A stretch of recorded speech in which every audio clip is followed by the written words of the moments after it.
बहुत समय पहले की बात है। रामापुर नाम का एक राजा हुआ करता था और उस राज्य के जंगल में एक बहुत ही खूबसूरत बगीचा था जिसमें तरह तरह के फलों के पेड़ लगते थे।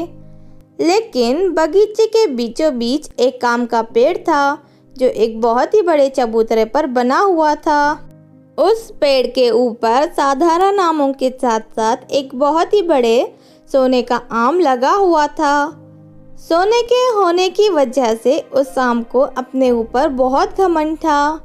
वो अपने आप को दुनिया का सबसे खूबसूरत फल मानता था। दूसरी तरफ जब भी कोई लोग उस सोने के आम को देखने के लिए वहां आते तो वो सोने का आम अपनी जादुई शक्ति से उन लोगों को बिजली के झटके देना शुरू कर देता था, जिस वजह से वो सभी लोग डरकर वहां से भाग जाते थे। सोने के आम का ये घमंड देख आसपास के मौजूद पेड़ों पर लगे फल उससे बहुत नाराज होते थे। फिर एक दिन, अरे भाई आम, आखिर तुम लोगों के साथ इतना बुरा व्यवहार क्यों करते हो? वो बेचारे तो सिर्फ तुम्हारी सुंदरता देखने आते हैं और तुम उन्हें बिजली के झटके देकर भगा देते हो। देखो, इतना घमंड अच्छा नहीं है। तभी सेब की बातें सुनकर दूसरे फल भी आम को ताना मारने लगते हैं। उन सभी फलों की बात सुनकर आम को बहुत गुस्सा आता है। तुम सब मामूली फल हो, इसीलिए खास होने की कीमत तुम्हें नहीं पता। मैं एक सोने का आम हूँ और साथ ही जादुई शक्तियों का मालिक भी। इसीलिए कोई भी ऐरा गैरा आकर मुझे हाथ लगाए ये मुझे बिल्कुल पसंद नहीं है। इसीलिए दोबारा मुझे अपनी सलाह मत देना। इस तरह अपने घमंड में पूरी तरह चूर वो आम किसी की नहीं सुनता। वहीं से कुछ किलोमीटर दूर पर एक गांव था। उस गांव में सरिता नाम की एक लड़की रहती थी। सरिता अपने बूढ़े माता पिता के साथ थी। उसके पिताजी एक स्टेशन पर कुल्ही का काम करते थे। वो सरिता की अच्छी परवरिश करने के लिए दिन रात मेहनत करते थे। इस तरह एक दिन सरिता के पिताजी काम से घर लौट रहे थे। तभी अचानक रास्ते में उन्हें एक जहरीला सांप काट लेता है। सांप के काटते ही सरिता के पिताजी बेहोश होकर जमीन पर गिर जाते हैं। तभी गांव के कुछ लोग उन्हें उठाकर उनके घर पहुंचा देते हैं। अरे पिताजी, आपको ये क्या हो गया? बेटी, तुम्हारे पिताजी को सांप ने काटा है। मैंने डॉक्टर साहब को खबर दे दी है, वो आते ही होंगे। थोड़ी देर के बाद डॉक्टर वहां आ जाता है। डॉक्टर सविता के पिताजी को इंजेक्शन और दवाई देना शुरू कर देता है। लेकिन काफी देर इलाज करने के बाद भी सरिता के पिताजी की हालत में कोई सुधार नहीं आती। ये देख सरिता घबरा जाती है। क्या हुआ डॉक्टर अंकल? मेरे पिताजी ठीक हो जाएंगे ना? बेटी, अभी मैं कुछ नहीं कह सकता। मैंने सारी दवाइयाँ और इंजेक्शन आजमा कर देख ली है, लेकिन तुम्हारे पिताजी पर कोई असर नहीं पड़ा।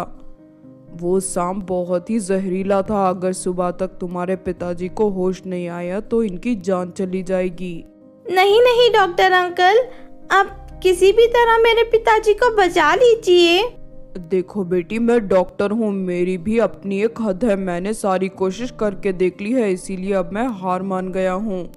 डॉक्टर की बात सुनकर सरिता दुखी होकर रोने लगती है। तभी डॉक्टर एक उपाय सोचता है। सुनो बेटी, तुम्हारे पिताजी को बचाने का मेरे पास एक बहुत बढ़िया उपाय है। मैंने सुना है पास वाले जंगल में खूबसूरत बगीचा है। उस बगीचे में एक आम का पेड़ है जिसके ऊपर एक बहुत बड़ा सोने का आम लगा है। अगर तुम उस आम को काटकर अपने पिताजी को खिला दो तो तुम्हारे पिताजी फौरन ठीक हो जाएंगे। अगर ऐसी बात है तो मैं इसी वक्त जंगल में जाकर वो सोने का आम लेकर आती हूँ। लेकिन बेटी संभल कर जाना, वो बहुत ही खतरनाक है। आप फिक्र मत करिए डॉक्टर अंकल, मुझे कुछ नहीं होगा। इतना कहकर सरिता जंगल की ओर निकल जाती है। काफी देर चलने के बाद सरिता जंगल के बीचों बीच बने उस बगीचे में पहुंच जाती है। तभी उसे वो सोने का आम दिखाई देता है। लेकिन सरिता जैसे ही आम के पेड़ के पास पहुंच वो सोने का आम जोर जोर से चिल्लाने लगता है। ए लड़की तू कौन है और यहाँ क्यों आई है? मेरे पिताजी को जहरीले सांप ने काट लिया है और उनकी जान खतरे में है।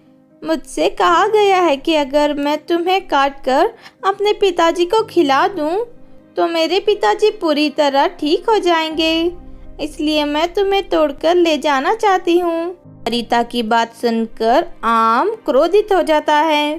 तू एक मामूली लड़की होकर मुझे तोड़ने आई है, तेरी हिम्मत कैसे हुई? ठहर जा, अभी बताता हूँ तुझे। इतना कहकर वो आम सरिता को बिजली के झटके देने लगता है। नहीं, मुझे छोड़ दो।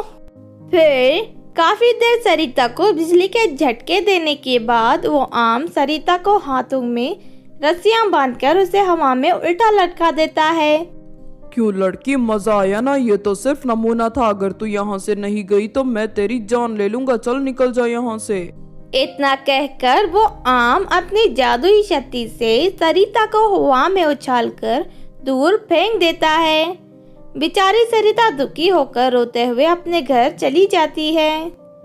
आम की हरकतें पर सभी फल नाराज हो जाते हैं और आम को भला बुरा कहने लगते हैं, लेकिन आम को इन सभी बातों से कोई फर्क नहीं पड़ता और आम उन सभी फलों का मजाक उड़ाकर जोर जोर से हंसने लगता है। लेकिन तभी अचानक उस आम के पेड़ के नीचे बना चबूतरे दो टुकड़ों में अलग हो जाता है और उस चबूतरे के अंदर से पाताल लोक में रहने वाली जलपरी बाहर आ जाती है। तू एक घमंडी और मतलबी आम है। तुझे सोने का इसलिए बनाया गया था कि तू ताकि मुसीबत में फंसे लोगों की काम आ सके, लेकिन तूने उस मासूम लड़की को धुतकार कर बहुत ही बड़ा गुनाह किया है। अब मैं तुझे जलाकर तेरा नामो निशान मिटा दूंगी। ये सुनकर आम घबरा जाता है और जलपरी से माफी मांगने लगता है। नहीं नहीं जलपरी जी, मुझे मत जलाइए। मैं अपनी खूबसूरती और शक्तियों के घमंड में अंधा हो गया था। मैं अभी उस लड़की के पास जाकर उसकी मदद करता हूँ। इतना कहकर वो आम पेड़ की डाली से टूटकर हवा में उड़ते हुए सरिता के घर पहुंच जाता है। पहुंचने के बाद वो सरिता से माफी मांग लेता है। ये देख सरिता बहुत खुश होती है और उस आम को काटकर अपने पिताजी को खिला देती है। आम खाते ही सरिता के पिताजी पूरी तरह ठीक हो जाते हैं, लेकिन तभी अचानक सरिता के पिताजी के पेट से वो सोने का आम बाहर निकल आता है। अपने आप को इस दुनिया में फिर से देख वो आम बहुत खुश होता है। मैं समझ गया कि बुरे वक्त में दूसरों के काम आने से बड़ा पुण्य का काम दुनिया में कोई नहीं है। अब मैं कभी किसी को नाराज नहीं करूंगा और हमेशा लोगों की मदद किया करूंगा। उसके बाद वो आम हवा में उड़ता हुआ वापस अपने पेड़ की डाली से जुड़ जाता है।